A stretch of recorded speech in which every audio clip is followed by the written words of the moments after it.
Welcome to the last breakfast. Please enjoy the video. You start by cutting power at the breaker and confirming the track is dead with a tester. Safety first.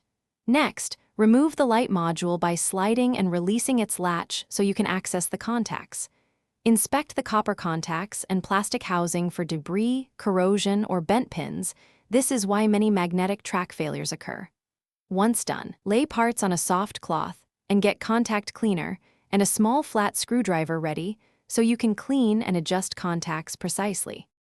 You now focus on the mid-repair, cleaning and reshaping the contact assembly. Spray contact cleaner sparingly on the copper contacts, then wipe with a lint-free cloth to remove oxidation. This restores conductivity. If pins are bent, carefully bend them back with a small flat screwdriver so they align with the track bus. Too much force breaks them.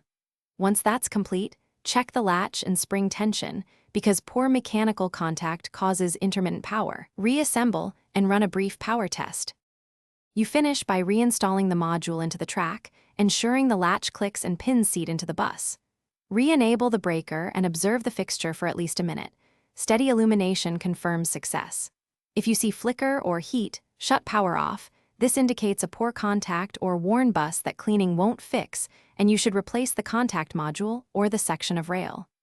One key troubleshooting tip: if the light flickers under load, swap in a known good module to isolate track versus fixture.